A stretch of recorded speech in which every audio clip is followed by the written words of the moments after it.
Com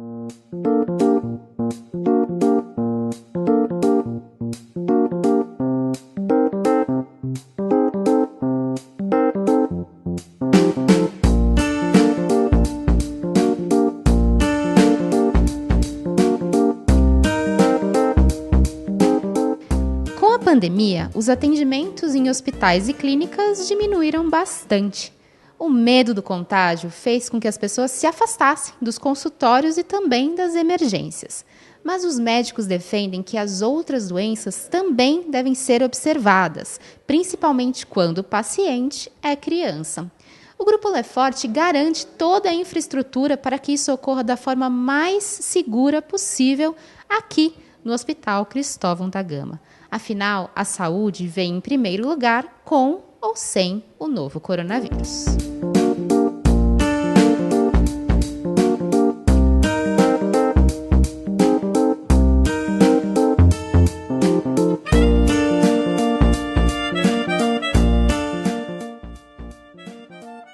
A questão agora dos pais, então, automedicarem as crianças ou, inclusive, prestarem os primeiros socorros, né, em caso de corte ou fratura. Quais são as consequências de se fazer isso em casa?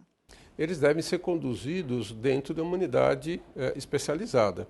Você fazer atos que você não consegue entender exatamente o que você está fazendo, o que você pode é determinar o que a gente chama de sequela, né, de consequências inadequadas para um tratamento que poderia ser bem feito dentro de uma unidade especializada. Uma sutura que, ao invés de ser recebido os pontos normais de uma sutura, é conduzida com um simples curativo, pode representar uma cicatriz que causa problema para a criança do ponto de vista funcional ou até psicológico.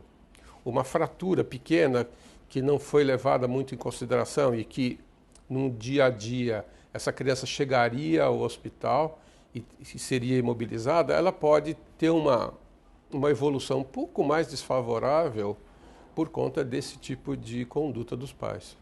O conceito de uma urgência, vamos falar melhor uma urgência, são os acidentes, são os quadros febris principalmente, né? Esses quadros febris prolongados especificamente, e as queixas contínuas ou muito importantes. Uma criança que está se queixando de uma dor intensa. As crianças têm uma tendência a não mentir. Elas falam exatamente o que elas estão sentindo. Quando ela fala que ela está com dor, ela está com dor de verdade.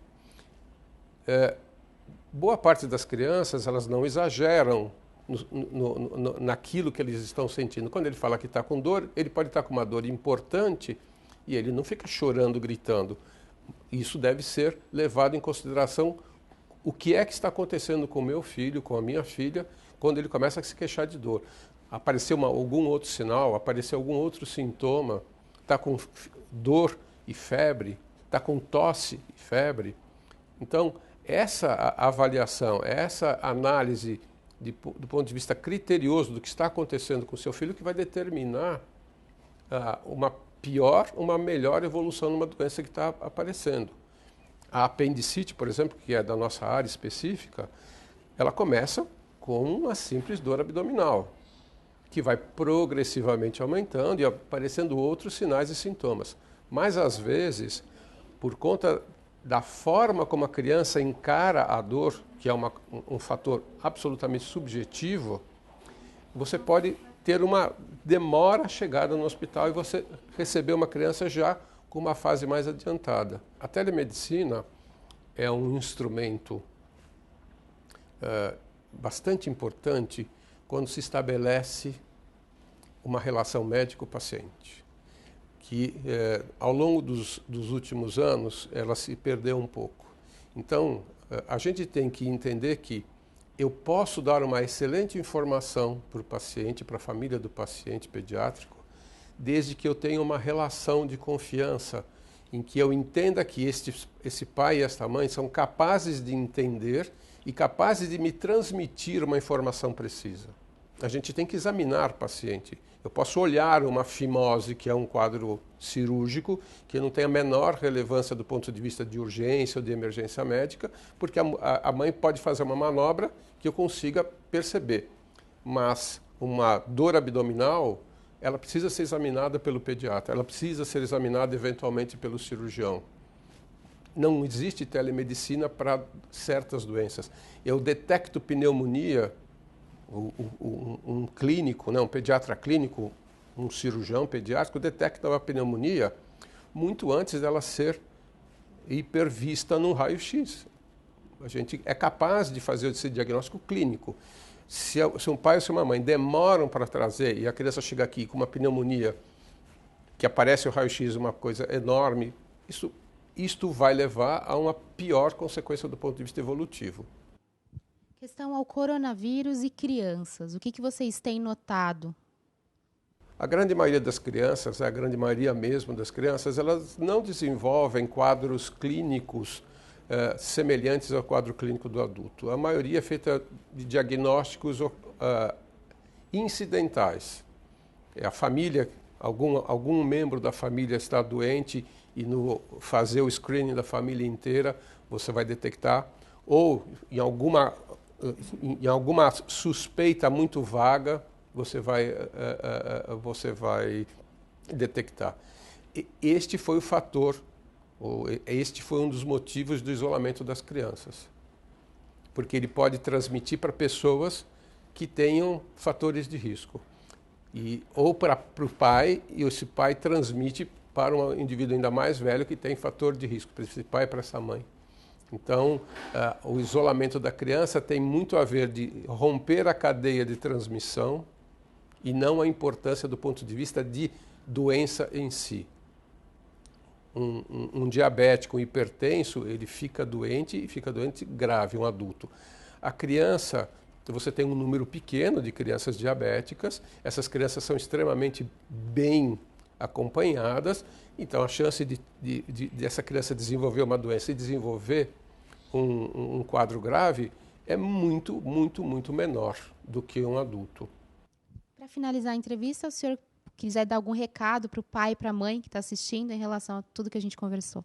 Ao longo desses meses, a gente efetivamente se adequou a um atendimento de forma correta, com espaçamento de consultas, com diminuição das pessoas que estão esperando nas salas de espera, com medidas de higiene. Todos os consultórios que você... Eu duvido que você vá a um consultório em qualquer lugar hoje de São Paulo que não tenha à disposição dos clientes o banheiro para a pessoa higienizar a mão, o álcool gel, que é uma alternativa à água e ao sabão, não é a panaceia do contágio, mas é uma coisa que você tem em todos os locais. Então, assim, as pessoas têm que ir com calma, com tranquilidade, avaliar o que estão sentindo, o que seus filhos estão sentindo e procurar o médico quando você julgar que aquele quadro clínico você levaria ele de qualquer maneira. Então, se você tomar uma atitude de que você achava que deveria levar ao médico, mas está com medo de levar, significa que potencialmente você está aumentando o risco do seu filho, da sua filha, ou de você, ou do seu parente, ter uma doença agravada.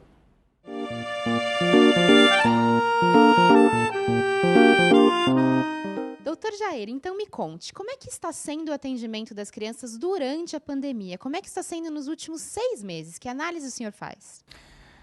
Bom, a análise que a gente faz é que esse atendimento ficou bem aquém, bem abaixo do que é historicamente, né, o movimento pediátrico, principalmente nos meses que culminaram com os meses que a gente chama a estação invernal, né, outono e inverno.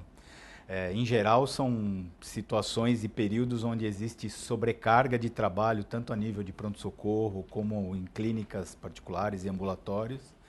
E esse ano, com certeza, o perfil mudou radicalmente. Em última análise, algumas crianças deixaram de receber principalmente crianças que têm doenças crônicas, patologias que precisam de um acompanhamento, né, mais de perto. Essas crianças deixaram de comparecer por esse lema, né, do fique em casa, e deveria ser salientado que as consultas de rotina, só depois, né, começou a se alertar que não deveria se deixar de continuar tratamentos crônicos, principalmente.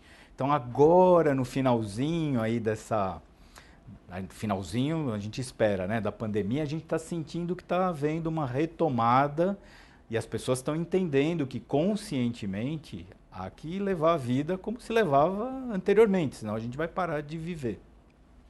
O papel do pediatra é acompanhar o desenvolvimento biopsicossocial do bebê, né? Todo o desenvolvimento neuromotor na primeira infância, todas as aquisições esperadas e fazer realmente as detecções quando você tem situações patológicas, né?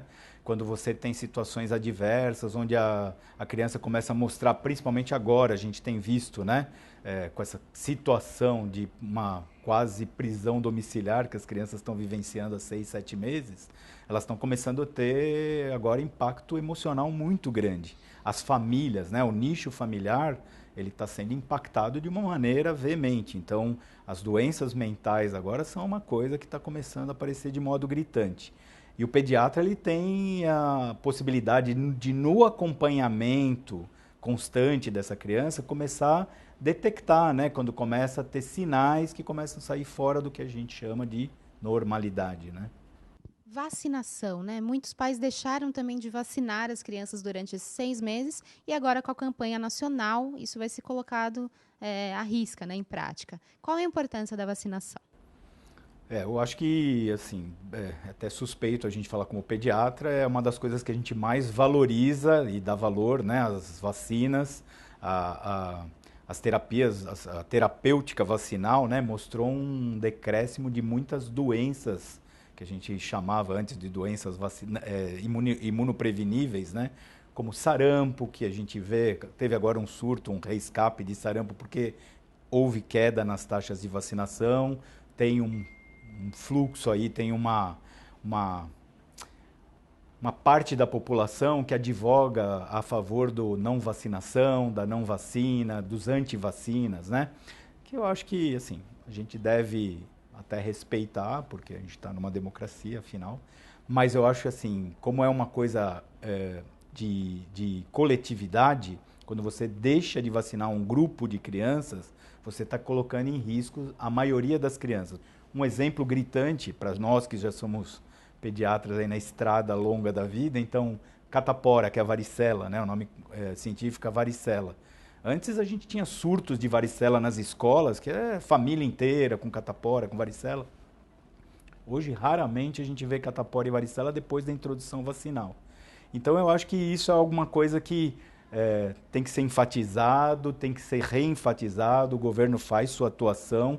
A gente aqui na nossa unidade, a gente está num ambulatório, né, do Lefort Cristóvão da Gama, a gente tem uma unidade de vacina, a gente está sentindo que houve realmente um recuo, né, o pessoal refugou mesmo de vacinas, está muito aquém, muito abaixo dos índices vacinais de cobertura vacinal, e isso começa a preocupar bastante, sim, não só o coronavírus, mas as doenças que são imunopreveníveis que podem começar a reacender aí pela falta dos pais terem a consciência de que as crianças precisam estar com a carteira vacinal atualizada.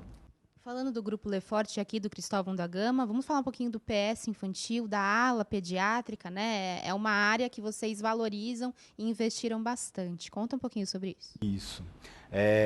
O Grupo Lefort, ele adquiriu, né, o Hospital Cristóvão da Gama, que era um hospital já tradicional na região, e eles vieram com uma proposta forte de incrementar uma pediatria que já tinha sua tradição, mas foi aberta uma ala pediátrica exclusiva e nova, totalmente remodelada, muito moderna, dentro dos padrões.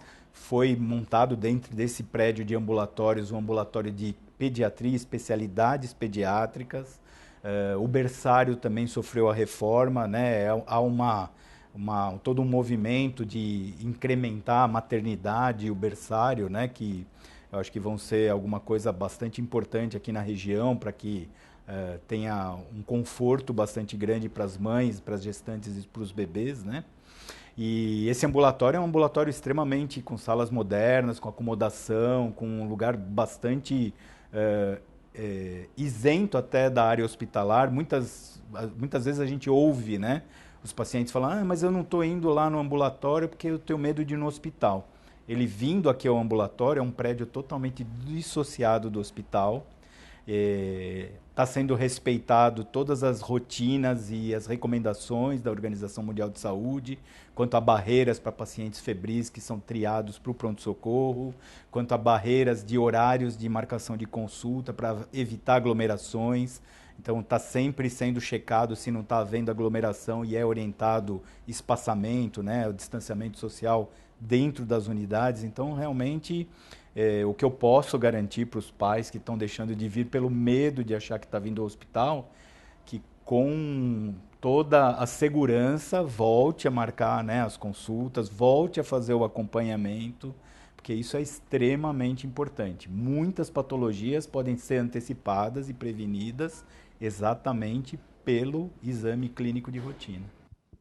Então é isso aí, gente, com as dicas aqui do doutor, e também estamos seguindo todo o protocolo de segurança, triagem, álcool, máscara, e a gente só tirou a máscara para conversar agora, mas à distância. Vamos seguir com a saúde em primeiro lugar.